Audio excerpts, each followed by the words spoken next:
Bom, nós estamos aqui no segundo programa da nossa querida Irene Ravache, uma das maiores atrizes do teatro brasileiro. Vamos continuar nosso bate-papo com ela nesse segundo programa. Irene, você começou muito jovem no teatro. Você não tinha nem 16 anos, por aí, né? 16. E você começou pela mão de Dulcina de Moraes. Depois você passou pela mão de Sérgio Brito. Você passou pelo Jane Rato também. Você Fiz um curso com ele. fez curso com Antunes. Não, o Antunes veio depois. O Antunes é um capítulo que eu gostaria que depois ela falasse. Mas como é que foi essa formação sua? Quer dizer, te deu uma solidez. Você fez teatro com o Vianinha. Fiz. Era o quê? Black Tie? Eles não usam black tie. Black Tie, olha só. Essa primeira peça para valer? Praticamente. Vocês andavam pela periferia do Rio? A gente andava pelos sindicatos, pela periferia, em cima de caminhão. A Era polícia CPC? chegava no meio da cena, o caminhão andava. A gente se segurava para não cair. Não era o CPC, não, da Uni, né? Era ligado à Uni, né? Ligada à Uni. À Uni, né? O CPC. Quando eu falei para minha mãe que eu ia fazer teatro na Uni, ela marcou um exame de eletroencefalograma. Que algo estava errado com a cabeça da filha dela, é verdade.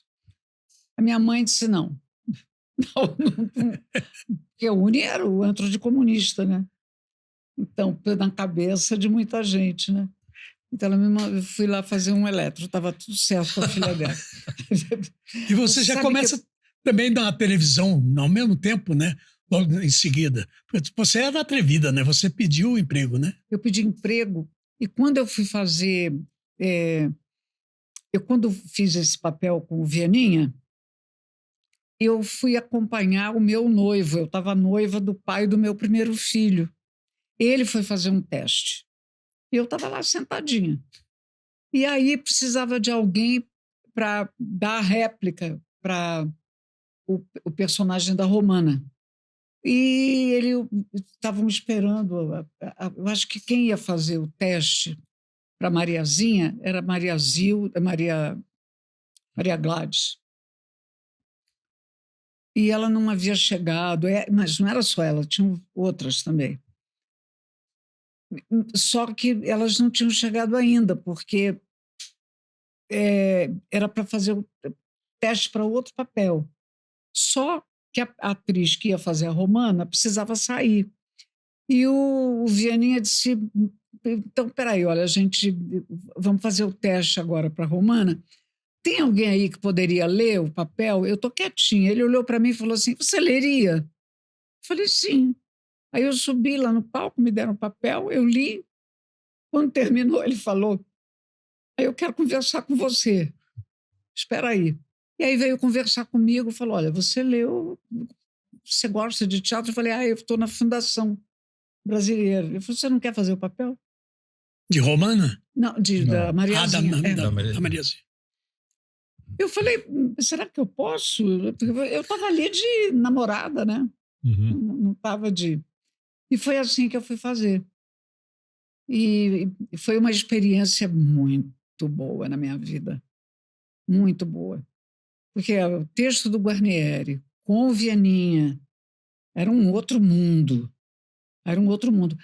Eu tinha frequentado a Uni porque eu fazia balé na Uni. Mas um negócio que não tinha nada a ver, né? Era perto de onde você morava? Na Sim, Laranjeira? eu morava na Praia do Botafogo e lá era no Flamengo. E aí fui fazer. Ao mesmo tempo, logo depois, isso foi em 63. Em 67 eu vim para São Paulo. Mas em 65 eu fazia telejornal. E aí fui, olha, você vai entrevistar o Rei da Noite, que é o Carlos Machado. Foi a primeira vez que eu entrei numa boate, eu nunca tinha ido numa boate. Entrei durante o dia para fazer a entrevista. Entrei, as mesas, cadeiras em cima das mesas, né? Mas no palco tinha um ensaio. E o ensaio era o Lenny Dale, ensaiando balé, fazendo uma coisa que era totalmente nova, que era coreografando daquele jeito do Lenny, bossa nova, né? E eu achei aquilo uma coisa tão maravilhosa. Aí terminou o ensaio, o seu Machado veio, eu fiz a entrevista, ao final da entrevista eu perguntei para ele, como é que eu faço para trabalhar aqui? Ele olhou para mim e falou assim, o que eu vou fazer com a moça séria do telejornal? Eu falei, não sei. Ele falou, você me deixa pensar? E eu falei, pensa. Eu ia gostar tanto de trabalhar aqui, eu não tinha noção do que eu poderia fazer lá. E ele acabou pensando, ele ia lançar um espetáculo novo chamado Carlos Machado's Holiday, que era uma volta ao mundo, com todas as músicas, enfim. Ele me convidou para fazer um papel. E ele falou, eu acho que você pode fazer outro número também. O outro número era com o Ari Fontoura. Nós fazíamos uma espécie de Irma La Dulce. O Ari era o freguês, eu era a Irma La Dulce, era tudo em mímica, assim, não tinha fala, né? E aí ele falou, eu acho que eu vou te dar outro quadro. E me deu mais um quadro. De repente ele olhou para mim e falou assim, acho que você é a pessoa que mais tem quadros aqui e você não é uma vedete. Vai ser o meu primeiro espetáculo que não é a vedete, que tem todos os números principais. E eu aí, olha, eu cantava uma música da Brigitte Bardot, sentada num banquinho, era a época da mini saia, né? Sainha curtinha. E eu falei para ele assim, seu Machado, eu posso propor uma coisa? O senhor já ouviu falar num rapaz chamado Chico Buarque? Nunca tinha ouvido falar. Eu falei, então, ele é um compositor, ele tem umas letras, ele tem uma música chamada A Banda. Eu posso falar a banda? Ele falou, como seria isso? Eu falei, sim. Aí eu estava no banquinho, outra vez ia para o mesmo banquinho da Brigitte Bardot, e eu dizia a letra da banda. Como é que é? Estava à toa na vida. O meu amor me chamou para ver a banda passar. Era assim.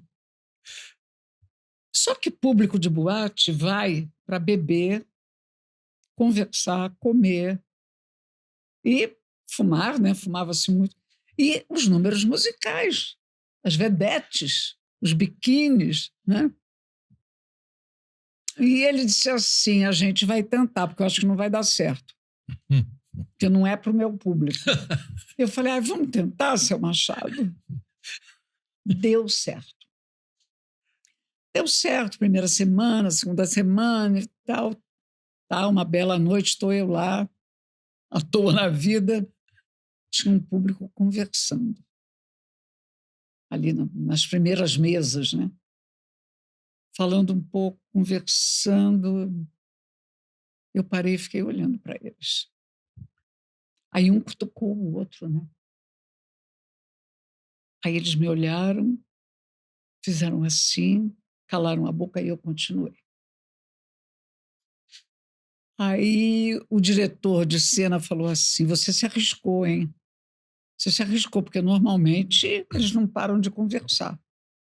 Eu falei, mas eu não falei nada, eu só fiquei olhando. Para eles saberem que alguém ia ter que calar a boca, né? E foi aí eu fiquei com o seu Machado, foi ótimo, conheci uma gente tão legal, umas vedetes ótimas. Sua mãe fez um outro exame para saber. Sua cabeça estava boa. Olha, foi uma época muito boa na minha vida. E eu fazia telejornal também. Você não abandonou, não. Conciliou.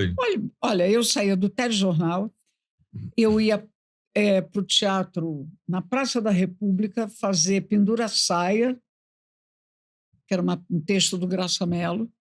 Eu saía de lá com os originais do samba, porque eles também trabalhavam. No espetáculo tinha o balé afro da Mercedes Batista, e tinha os originais do samba. Eles me davam carona, eu ia para a boate com eles. E às 6 da manhã o bebê chorava. E eu levantava e pegava o bebê. Então, você estava casada ainda? Estava casada. Eu fiquei casada com Ira até 1967, quando eu vim para São Paulo. Você veio sozinha para São Paulo ou seus pais vieram? Eu e o bebê. E por que você veio para São Paulo? Porque eu sabia que eu tinha que ficar longe. Eu queria ficar longe do meu marido, eu queria me separar dele mesmo. E eu tinha minha família, tinha saído do Rio de Janeiro e vindo para cá. Família quem? Avô, avó, tios.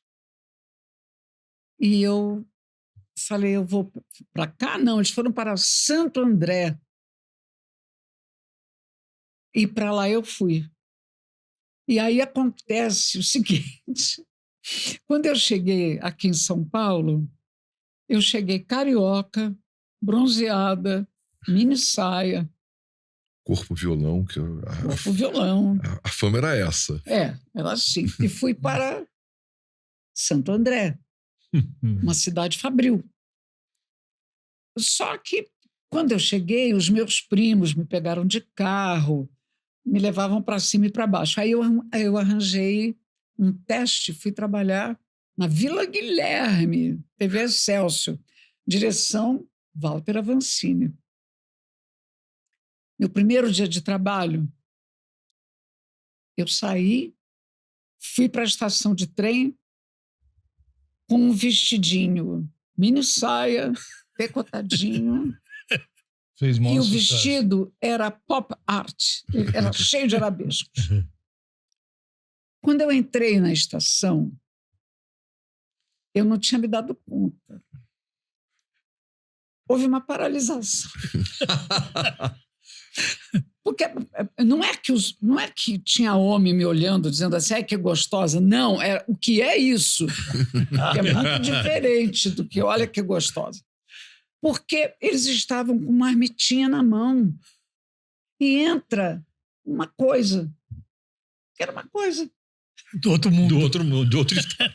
E eu me dei conta que eu estava toda errada. E eu falei, eu vou trocar de roupa. Né? Daí saí, fui para casa, botei uma calça jeans, uma camisa e cheguei atrasada na Vila Guilherme. E tomei uma bronca do Walter Avancini. E o que doeu mais na bronca foi assim. Um momentinho, eu quero mostrar para vocês. Isto, contou para mim, o elenco, né? Os colegas. Isto é uma carioca. Uma carioca não respeita o horário, não respeita os colegas, ela não tem consideração. Acabou comigo. Comigo e com o Rio de Janeiro. Por tabela. Bom, cabrito não berra. A cabrita também não berrou. Eu fiquei quieta. Mas puta da vida. Né? E depois viramos amigos. Mas muito tempo depois. Que Você se vingou dele, não? Pequenas vinganças. Uma vez eu estava aí já na TV Tupi, eu estava sentada numa escada com os colegas e eu falando, digo assim, por que ele isso, por que ele aquilo, de repente, um pequeno silêncio. Ele estava atrás de mim. Ele olhou para mim e falou assim, quer continuar? Eu falei, meu Deus. Mas eu fui trabalhar com ele a primeira vez na TV Excelsior. Era uma novela do Marcos Rey. E meu papel estava melhorando, de repente, acabou meu papel. Acabou o papel.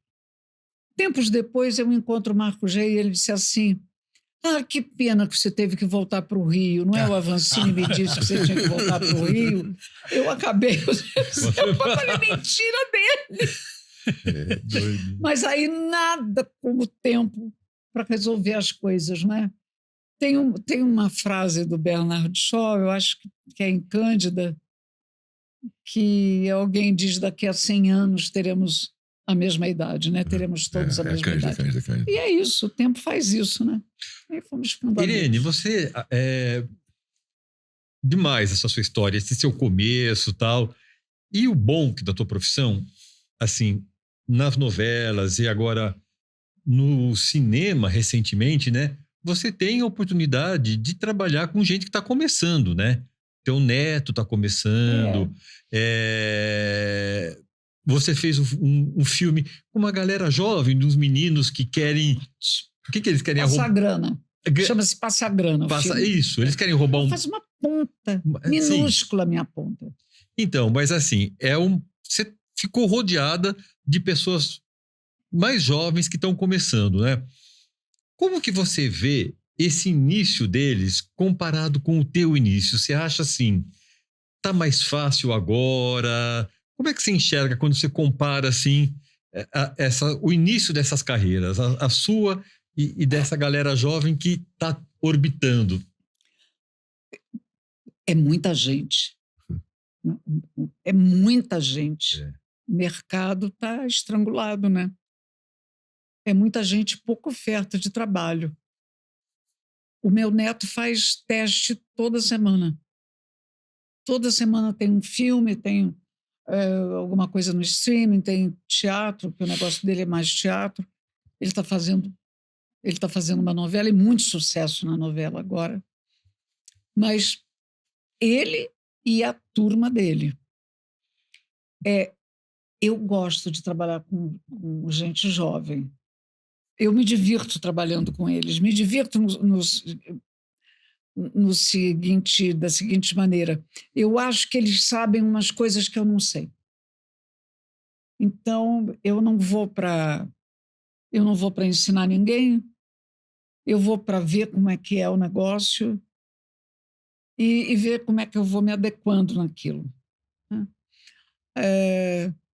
Eu acho que... penso também que quando eu comecei, nós tínhamos tempo para ensaiar, tempo para discutir personagem. Né? Tínhamos tempo para ler. Eu lembro que quando eu fui fazer a cozinha, a direção do Antônio Filho, texto do Arnold Wesker, eu não tinha dinheiro para comprar livro, eu ia para a biblioteca pesquisar. As coisas que o Antunes levantava, o que ele pedia, eu dizia: gente, se eu não sei, eu tenho que... Eu ia ali para Mário de Andrade pesquisar. Hoje eles não têm tempo, eles trabalham pulverizados. Né? Uhum. Então, eu acho que a primeira coisa é essa. Porque quando você tem tempo, a sua qualidade melhora muito. Tudo. Para cozinhar, para namorar, para ensaiar, o teu tempo, porque você te dá um outro respiro, é um outro compasso, né? O tempo na televisão, eu lembro que a primeira novela que eu fiz, depois que eu voltei para o Projac, que eu tinha trabalhado lá em 65. Aí vim para São Paulo, fiquei muito tempo sem fazer televisão lá. Mas quando eu voltei, a primeira novela que eu fiz lá, que foi Sol de Verão, a primeira pausa que eu dei, o assistente de direção me assoprou o texto. Eu fiz assim para ele. Fizemos a cena, retomamos a cena, eu dei a pausa, ele deu o texto. Aí eu falei assim para ele: eu sei o texto. Se não, é que você parou. Eu falei: eu estou dando uma pausa. Ele falou assim: para quê? Eu falei: porque ela está raciocinando a personagem. A primeira pausa, aí, quando terminamos o ensaio, ele falou: sabe o que é? Aqui a gente gosta de ritmo. E eu falei: mas a pausa faz parte do ritmo. Sim. Eu sou uma atriz que dá pausas. Aí, E você era protagonista, não era? a Ele, protagonista. com o Jardel. Isso. E aí aconteceu aquela coisa horrorosa do Jardel morrer durante a novela. Uhum. E, e foi um momento assim para todos nós. Nós tomamos uma decisão, o elenco. Porque quando o Sérgio Cardoso morreu, ele foi substituído pelo Léo Vilar. Léo Vilar. E nós fomos ao Boni para dizer o seguinte, que nós não queríamos isso. E o Boni falou, eu também não quero. Não. Vamos assumir ou que o personagem morreu ou alguma coisa aconteceu. E ele disse, eu acho que a gente tem que assumir que ele morreu. E nós também achávamos isso. Bom, a novela era um sucesso escandaloso. As pessoas acompanhavam. Como você faz? Você teve um depoimento muito emocionado no Jornal Nacional. Muito. Fora do controle até, né? Belíssimo, mas fora do controle até. Porque eu estava escalada para gravar com ele. E estava numa externa. Era a única cena que eu teria, e aí eu viria para São Paulo. E aí o produtor assistente chegou e falou assim, olha, o Jardel não vai gravar porque ele está muito gripado. Estou falando com ele aqui. Naquele tempo não era nem celular, era aquele telefoninho que você desligava, tipo rádio, ligava. Isso, é um walk-talk, será? Uma coisa assim. Aí ele falou, Jardel, Irene quer falar com você. Eu peguei o telefone e falei assim, coisa de viado, hein? Porque mulher fica gripada, ela vai gravar, ela vem. Agora, a neném está gripado, tadinho dele. Mas olha, eu estou adorando você gripado, porque eu vou me embora. Eu só tinha essa cena com você. Daqui já vou para o aeroporto. Ele falou assim, Irene, eu estou tão cansado, essa gripe me pegou feio, eu estou muito cansado. Foi a minha última conversa com ele. Peguei o avião, vim para São Paulo. O Edson foi me buscar no aeroporto e nós fomos ao shopping porque eu precisava comprar um sapato. Eu estou lá na sapataria experimentando o sapato. Eu vejo que o Edson olha assim, tinha um casal que fez assim para ele. Ele falou, espera um pouquinho. Ele levantou. Eu imaginei que fossem amigos de Santos, que eu não conhecia. Ele volta, constrangido, senta do meu lado e fala, Irene, esse casal me chamou porque eles acabaram de ouvir no rádio uma notícia sobre o Jardel. Eu olhei para ele e falei assim, o Jardel está morto? Ele falou, tá. Olha que coisa louca isso. Olha que coisa louca. Aí saímos de lá, fomos para casa. Quando nós chegamos em casa, a Silvia Popovic estava no meu apartamento. E ela foi gentilíssima. Ela disse, se você não quiser, não. Mas me pediram para pegar um depoimento seu. Então tinha acabado de saber. Chocada. Minutos antes eu falei com esse homem, né? Foi quando nós estamos acostumados que uma emissora como a Rede Globo, ela não tem erro, né? Ela está toda planejada. Aí o destino bate à sua porta e despluga. Né? Vou desplugar.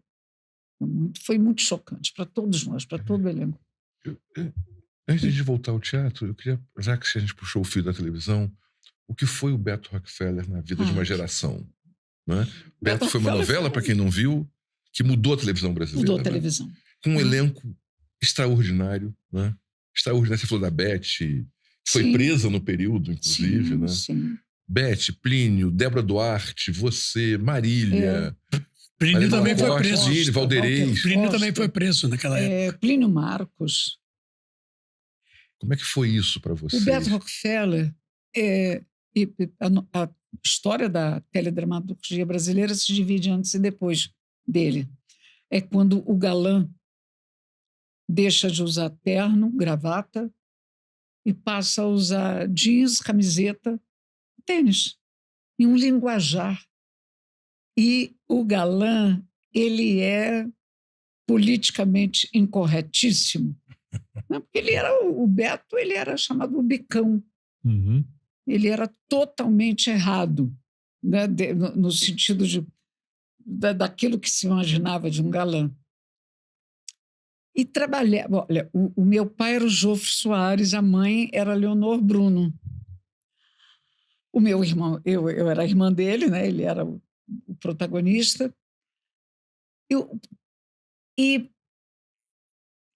era muito interessante porque o meu núcleo eram atores que chegavam com tudo pronto porque eles queriam gravar e ir embora para casa. Esse era o grande objetivo. Vamos gravar, não vamos errar, para a gente ir embora para casa. O Jofre Soares fazia muito cinema. Era um nordestino, fazia muito cinema. Um dia ele chega para mim e fala assim: Irene, sabe qual é meu sonho? Eu queria ter um Carmanguia. É mesmo, Jofre? É. Olha, eu queria ter um Carmanguia vermelho. Eu tenho um Consul bege. Eu falei, por que você não compra o Carmanguia? Porque eu preciso vender o Consul. Eu falei, vou comprar o seu Consul. Comprei o Consul. Só que eu não sabia dirigir. E aí eu tinha um Consul. O João comprou o Carmanguia, ficou numa felicidade. Eu tinha um Consul. E eu dizia assim, agora? Né? Eu tenho um carro e eu não sei dirigir. Eu só vim aprender a dirigir muitos anos depois. Mas era algo impensável hoje. No sentido, eu era uma atriz, eu não tinha um grande salário. E eu estou falando isso porque é uma coisa para a gente lembrar como era. Né? E eu falei, eu compro teu Consul. Isso era possível. E o galã, que era o Luiz Gustavo, era um garotão, né? O Luiz Gustavo era muito novo. Tatá não era tão. Tatá, sabe que o Tatá não era tão novo, Não? mas o Tatá sempre pareceu muito jovem. É verdade. Tatá era um moleque, né? No bom sentido. Ô, Irene, deixa eu te fazer vou pular de pato pra ganso, tá? Eu vi um vídeo teu no Instagram que é sobre uma preocupação que acho que todos temos com essa eleição desse ano no Senado, no Congresso. E era um vídeo que você dizia que a gente precisava pensar nisso e tal. E eu até compartilhei o vídeo, teve muitas outras visualizações e achei muito especial o jeito que você faz aquilo. Você faz, inclusive, como se fosse... bom, eu posso tudo, porque eu sou uma atriz e tal, não sei o quê. Posso tudo? Não, não posso. Mas tem gente que pode. E tem gente que está fazendo isso. E era muito doce, ao mesmo tempo muito carismático. Então, eu queria te falar disso. Não é nem para você falar sobre, é só... Não, mas você sabe que eu fiquei... Eu achei a coisa tão absurda deles, da parte deles, como tantas coisas. Falei, eu vou gravar. O texto é seu? Hein? O texto é seu? E eu gravei assim, eu não sei fazer gravações, essas coisas, foi na minha casa mesmo. Eu botei aqui muito... foi muito caseiro tudo. Sabe que todo mundo que começava a ver o vídeo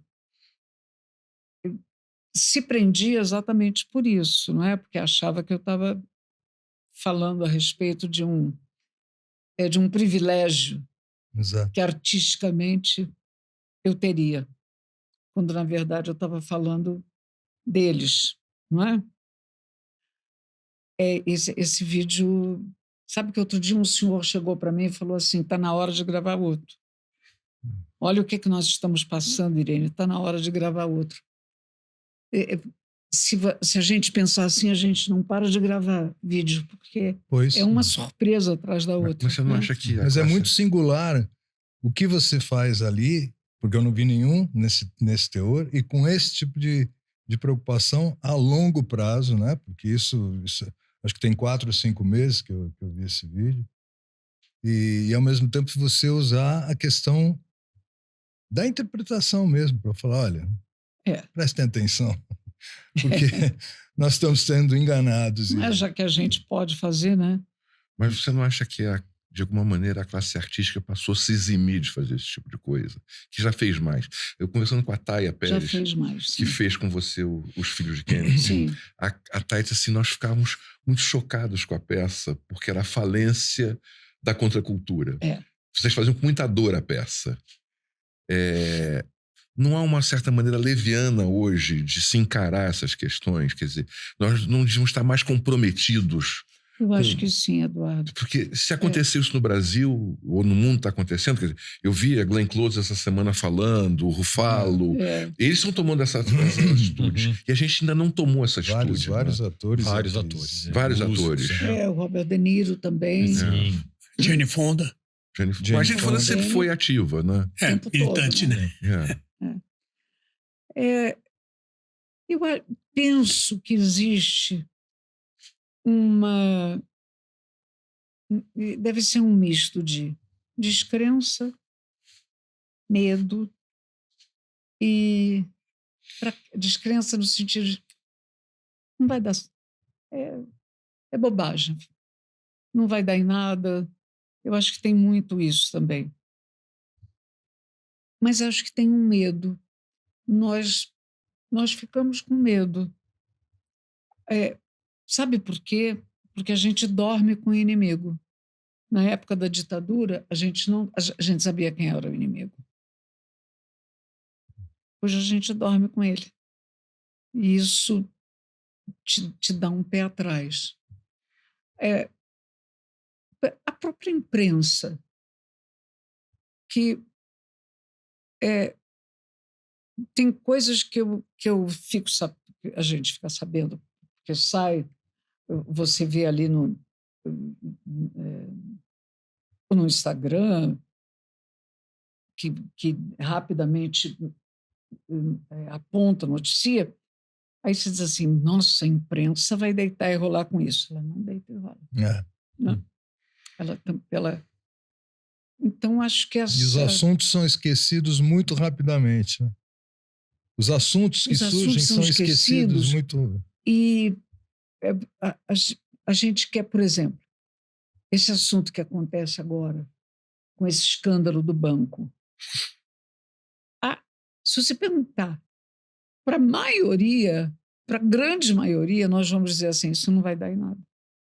Porque é muito peixe graúdo. Pois. Isso não vai dar em nada. E isso dá uma impotência, vai gerando uma impotência. Eu vou ser uma pessoa a mais para falar? Para quê? Não é? Isso, eu acho que vai um pouco por aí. Mas nós éramos mais combativos, né? E acho muito especial você falar, a gente dorme com o inimigo, entendeu? Essa diferença realmente eu acho que é fundamental. Do nosso vizinho, né? do nosso vizinho, tá no nosso Mas prédio. as pessoas estavam juntas, né, Irene? Hoje está cada um, parece, no seu canto, né? Havia uma... Você está falando do passado, não é, mas acho que havia uma consciência comum que unia as pessoas. Hoje o que você fala tem a ver também com um certo cansaço de algumas pessoas. Eu sinto algumas pessoas, de novo, entendeu? Isso se repete, porque a história é assim, né? A história vai se repetindo. Ela Ela insiste em te mostrar as coisas. Você não quer aprender, ela volta, né? Ela volta de uma forma brutal. A história é implacável. Eu fico vendo, por exemplo, o meu neto, no Instagram dele, nossa, ele tem um podcast chamado Salvando o Cadu. É muito engraçado o nome, né? Ele coloca coisas, ele faz coisas. Eu estou falando ele porque tem muito jovem também fazendo. E eu fico imaginando, tipo assim, alguém está vendo, alguém está. E se alguém estiver vendo, está tomando alguma providência, né? Irene, voltando no negócio do teatro, uma pergunta. Você um dia pediu para sair de um espetáculo. Eu vi o espetáculo que você chegou em São Paulo. A gente tem quase a mesma idade. Você é um pouquinho mais velha que eu, mas tudo bem.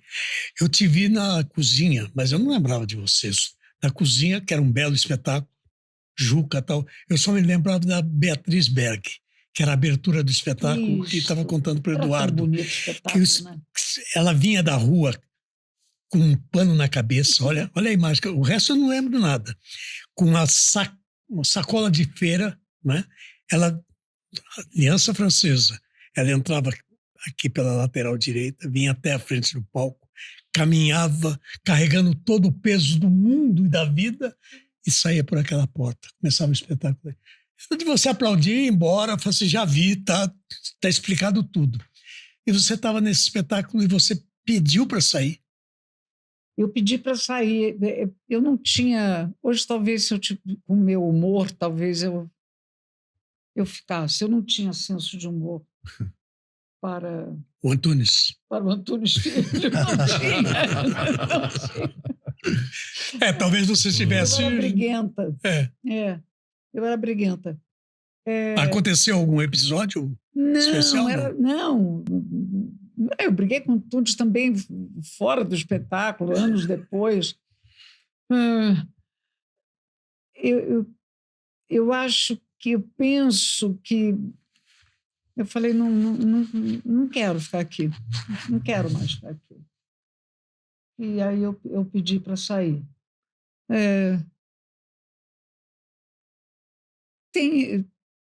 Nós passamos uma época em que, na televisão, muito isso, mas no teatro também, em que o relacionamento com os diretores era sofrido. Era muito sofrido, exigia um sacrifício desnecessário para aquilo. E eu dizia, tem uma coisa errada aqui. Tem uma coisa errada no teatro. O teatro não é assim. O teatro não precisa ser assim. Isso era uma coisa muito clara na minha cabeça. E quando eu fui trabalhar com o Posse, com o Elias... E você trabalhou na sequência com a Abujanra, que todo mundo fala do temperamento do Abujanra. E você se deu bem. Difícil também. Difícil, mas você se deu bem. Você não pediu demissão. Também era o Roda Cor de Roda. Olha, que eu não pedi demissão, você está errado. Está enganado. Ah, é? Tá. O negócio é o seguinte, eu não conseguia fazer o texto. O texto da Leilá, né? Eu não conseguia fazer, o texto era da Leilá Assunção, Roda Cor de Roda, onde ela vai contando a história de uma mulher muito submissa e que em determinado momento ela joga tudo para o ar, né? As coisas de Leilá. E o texto diz, morreu Amélia, nasceu Batalha. E ela vira uma louca. Bom, eu não conseguia fazer. E o Abujanra era assim, Abujanra, não estou conseguindo, você não quer fazer uma marca? Claro, vou te marcar, você dá um passo para frente, outro para trás, um para frente, outro para trás, pronto. E Lilian, pronta. Lilian Lemertz pronta, já chegou pronta para o papel, maravilhosa. Era Lilian Lemertz rolando...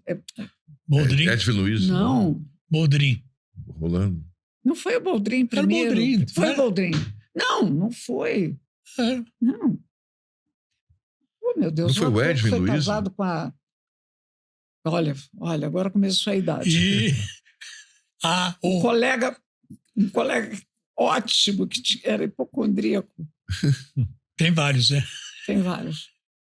Que Vou foi lembrar o nome casado dele com daqui a pouco. Não foi o Boldrinho substituiu. Não, aquele... Foi casado com a... Meu Deus, com a olha aí, Rotiné de Moraes. Rotiné de Moraes. Pompeu. Pompeu. Não vai dar certo. Pompeu começava assim, né? Começava assim. Primeiro Ó, dia de vida, ensaio.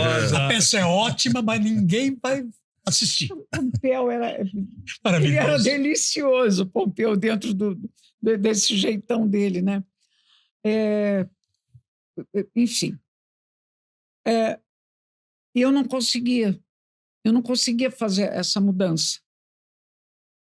Aí eu liguei para a Leila e falei, Leila, eu estou deixando a peça, o espetáculo, porque eu não consigo fazer. Ela falou, vai fazer sim, vai fazer, você vai poder fazer.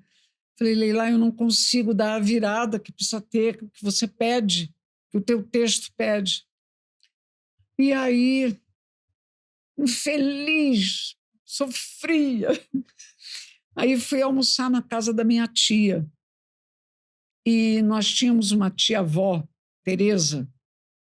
A tia Tereza era... o cabelo não saía um fio do lugar. Ela tinha um brochezinho aqui, pérolas, e tia Tereza era virgem. Tinha 70 e tantos anos. Triste, né? Claro. E a tia Tereza, eu olhava para a tia Tereza e eu fiquei olhando para a tia Tereza na cabeceira da mesa e eu imaginei o seguinte: o que seria se a tia Tereza agora, nesse almoço, ela desabotoasse aqui uns 3 botões e botasse um peito para fora, um só, e continuasse comendo? Eu achei tão engraçado, eu achei uma coisa tão maluca isso que passou pela minha cabeça. Cheguei no ensaio e foi o que eu fiz, né? Na hora que ela começa a ter o momento dela, que morreu a Amélia, nasceu Batalha, tinha uma mesinha, eu subi na mesinha, eu tirei o vestido, tinha uma combinação, abaixei o sutiã, peguei o peito, sacudi pelo bico. Aí foi uma coisa assim, a bujanga ficou sem falar. A Lilian, linda, né? Arregalou o olho, o Pompeu. Eu falei, vai ser assim. E assim foi a transformação, e assim disse meu texto todo. Aí fizeram uma roupa para mim, o Abujamra assumiu a tirada de roupa, né? Fizeram um corpetezinho preto embaixo e tinha uma borboleta de lantejoulas aqui, um borboletaço. Bom, e aí eu falava, dizia tudo que eu tinha que dizer, ia para boca de cena, sentava e abria a perna. E terminava a cena com aquela borboletona. Bom. Ai, meu Deus. E aí, bom, foi uma transformação e tanto. Você sabe que eu ganhei mulher por unanimidade com a Roda Cor-de-Roda? Com uma comédia, né? Quer dizer, se falar que é comédia, a Leila não gosta. Mas era uma comédia. E foi um negócio, mas que nasceu assim. Eu não sabia fazer o papel. E o Abu sossegou. O Abujamra adorou. Deve ter ficado muito feliz. Né? Claro. Irene, você teve problema com a censura nesse trabalho ou não? A Roda Cor-de-Roda, não. Não. Nenhum. Nenhum. Agora, Você ficou anos em cartaz, né? Ficou muito tempo em cartaz. Não, Roda não. Naquele tempo... Não foi? Quando eu começo a ficar anos em cartaz, é com depois, de braços abertos. eu queria fazer essa ponte, né? Você pega 2 autoras brasileiras, eu acho que você é a grande representante das autoras brasileiras, né? Das mulheres, né? Das mulheres. Leilá e depois De Braços Abertos. Maria Adelaide. Bodas de papel, né, antes. Mas Bodas de Papel é um trabalho coletivo, importante, ela lança e tudo. Mas eu estou dizendo, dentro do seu repertório, você estabelece um parâmetro. O que a mulher brasileira estava vivendo naqueles momentos, né? Você se deu conta disso? É como se fosse assim um documentário, né? Como se fosse um documentário sobre o comportamento da mulher brasileira, só que no teatro. Porque teve a Leilá, teve a Maria Adelaide Amaral, que são duas. A Leilá é aquela mulher oprimida que vira, né, Batalha. a batalha. Vira a batalha. A Maria Adelaide é a mulher que quer sair de uma relação, não que ela seja oprimida pelo homem, mas ela é oprimida pelos sentimentos dela, que ela não consegue, ela tem uma paixão fora do casamento. E eu liguei para a Adelaide e falei, Adelaide, eu queria falar sobre o seguinte, é uma coisa que eu observo, veio de uma observação minha. Eu tenho visto muita gente vivendo, se apaixonando, mas não conseguindo viver essa paixão como realmente deveria. É uma impossibilidade. Eu te amo, você me ama, mas a gente não consegue viver a paixão. Aí ela falou, eu tenho estou escrevendo um livro sobre isso. Luísa, né? A Luísa. E aí ela vai e faz a história de amor entre esses dois personagens. O Juca de Oliveira, ele fazia tão bem esse papel, mas tão bem, que eu assistia a ele em cena. Eu, em cena, assistia a ele. Quando ele falava os monólogos dele, eu ficava de espectadora. E me emocionava pra caramba. Ele fazia muito bem. Quando eu ganhei o prêmio e ele não ganhou, eu achava impossível alguém me dar um prêmio e não dar um prêmio para ele. Achava... Numa cerimônia eu falei isso. Eu falei, eu não sei como é que alguém me dá um prêmio e não dá um prêmio para o Juca de Oliveira. Ele fazia lindamente. Porque o Juca vinha muito ele fazia muita comédia também, né? E ele fazia esse papel muito bem. Depois eu pego uma autora, que é a Lolé Bellon, que ela não é brasileira, mas ela é francesa, com a relação mãe e filha, que também era uma indagação minha, mas isso veio da Regina Braga, o texto, veio com ela. Volto para Leilá com Intimidade Indecente e a Andréa Passiti, né? Com a Alma Despejada. Alguma coisa contra os autores masculinos? Não, quero muito fazer um autor masculino, mas é que eu fui me pegando nesse bordado feminino. Né? Uhum. Sabe que eu sinto falta de você ter feito, como você fez muitas peças de câmara, peças de 2, 3 atores. Eu sinto muito falta de você ter feito a grande dramaturgia contemporânea. É verdade. Pinter, Halbe, que você faria fantasticamente. Não sei se eu faria, Eduardo. Eu acho que eu tenho algumas dúvidas a meu respeito, ligadas a um teatro mais clássico. Tenho. Mas isso não é clássico, não são de contemporâneos. Sim, Pinter, Halbe, Beckett. Você pega um Pinter, ele é um clássico, né? Mas talvez por não ter feito. Né? Sabe que há 2 dias eu estava pensando sobre isso. Falei, será que eu não deveria pegar alguma coisa agora assim? Nada com os nacionais, pelo contrário. Acho nacionais importantíssimos e as mulheres mais importantes ainda. Mas alguma coisa que tirasse dessa curva, entendeu? Sim. Mas eu também estou achando que já...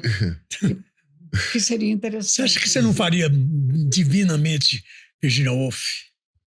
Teria feito Teria com o feito. seu temperamento? Talvez tivesse feito. É o seu temperamento. É. Mais do que não a Cacilda que fez lá atrás, mas até do que a Lília e a... A Lília era maravilhosa fazendo. Maravilhoso. Não, mas Inacreditável. mais do que a Tônia que fez com o Antunes. Foi Antunes, né? E depois Antunes. a Lília substituiu Depois, a Tônia. exatamente. A Lília foi melhor do que a... Sem fazer crítica da... Assim, Mas realmente ela uma rendeu certa mais. dívida com seus admiradores, numa, sabe, um papel dessas mulheres contemporâneas doidas que esses autores têm, né? Que provocam você politicamente, provocam... Sim. Talvez. Talvez, Eduardo. Porque eu acho que esse ato com a Leilá e tudo é um ato político. Para mim, você está o peito naquele momento e depois, já mais madura, com Adelaide, já colocando num outro canal, porque as pessoas vão mudando, né? As sutilezas políticas vão Sim. entrando. E aí eu falei assim, puxa, já que a gente vai entrevistar, eu queria perguntar, eu sinto falta de alguma coisa desses grandes autores contemporâneos, com peças de 2, 3 atores, que a gente pudesse ver... O quê? Vai ter que deixar essa pergunta no ar, porque a gente precisa... Encerrar. Já? Não, Mas responda. Mas o seguinte, Eduardo, teve uma outra coisa, não só a escolha pelas mulheres, mas eu fiz 2 espetáculos muito difíceis como atriz. Filhos do Silêncio? Filhos do Silêncio. Eu vi. É muito difícil. Muito difícil. Porque você fazer um espetáculo falando a linguagem dos sinais é difícil aprender e é difícil não ouvir. Ficar... tem um momento... E tem um detalhe, né, que as atrizes que fizeram americanas eram surdas mudas. Eram surdas. Você não era, né? Isso foi um caso inédito, né? Tem um momento em cena, no texto, que o professor, que era vivido pelo Odilon Wagner, explica para essa aluna, que é uma deficiente auditiva, o que é música. E eu escolhi a música, conversando com o Posse. Eu escolhi o Amanhecer de Grieg, que eu acho uma beleza. E durante os ensaios eu me emocionava muito e eu chorava. Eu sabia que eu não podia chorar, porque eu não vou ouvir, né? Ela não escuta. Então, ela não escuta a música. Né? Então, foi um exercício de abstrair. Eu não escuto. Eu não estou escutando isso. Eu não escuto. E toda a linguagem dos sinais era muito difícil, porque eu tive uma plateia de pessoas que iam para ver a linguagem dos sinais e que iam conversar comigo depois. Então, durante muito tempo, eu falava bem com os sinais. A outra era também complicada de fazer, que era uma relação tão delicada, que é a coisa de ficar mais velha, mais nova, mais velha, mais nova, né? Que a Regina Braga fazia lindamente, a filha. Então, são exercícios assim de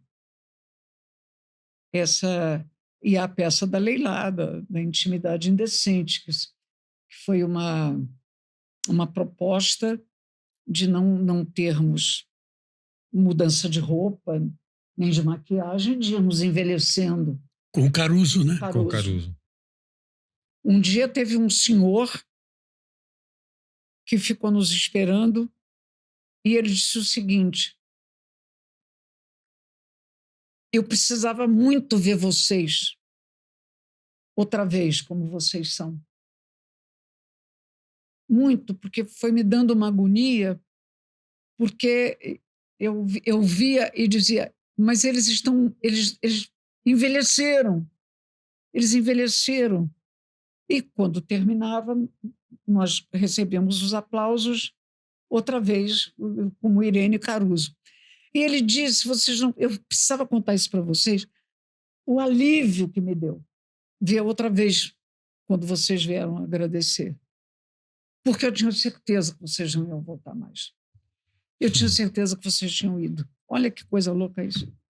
Coisas que você não espera que o público vá te dar. Teatro é foda, né? Essa reação. Teatro né? é foda. Quando acontece. E isso acontecia muito de, por exemplo, uma relação tão delicada, de pessoas dizerem assim: é a terceira vez que eu estou assistindo o espetáculo. Eu trouxe a minha mãe, eu trouxe a minha filha. Então, as pessoas irem falar delas, né? A coisa mais emocionante que eu tive uma vez, eu estava, olha, era uma época que você podia ficar estacionada no carro, ali na Paulista, esperando alguém que estivesse no banco. Minha mãe tinha entrado no Unibanco, eu estava estacionado no carro, e de vidro baixado. E aí eu olho, tinha uma senhora me olhando. Eu falei, deve ser fã, né? Está me olhando, me olhando. Aí ela se aproximou de mim, ela falou, Irene Havas. Eu falei, sim. Ela disse, olha, eu fui assistir uma relação tão delicada. E eu gostei tanto, Irene, tanto. Fui ver 2 vezes. Eu falei, eu estava sentada ainda dentro do carro. Ela disse, porque eu perdi uma filha com 25 anos. E aí eu falei para ela, mas senhora, a senhora perdeu uma filha com 25 anos e foi assistir 2 vezes. Que eu imaginei, vai assistir uma vez, não sabe do que se trata, mas... Porque a peça é uma relação mãe e filha. Eu falei, mas isso não lhe emocionou? Não? Ela falou, muito, muito, porque você diz coisas para ela e ela para você que eu imagino que eu teria dito para minha filha, ela para mim. Eu falei, mas não doeu? Ela falou, eu chorei.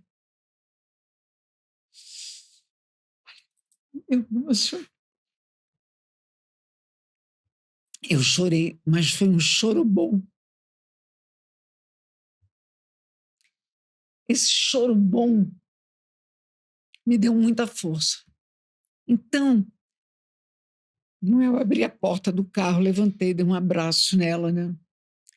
Então, esse tipo de depoimento, talvez pelo tipo de histórias, né? Isso acabou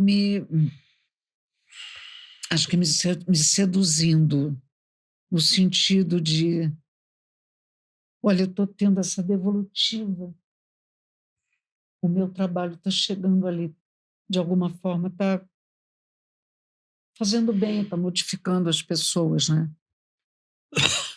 Então, eu acho que eu, mesmo com a alma despejada, muito, muito.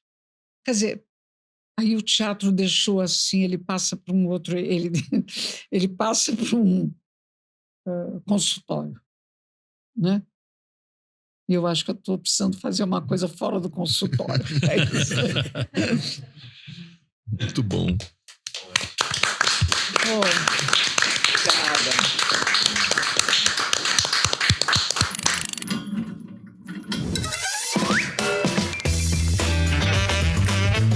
Quem quiser seguir o nosso programa, é @Ribalta Podcast, está em Spotify, TikTok,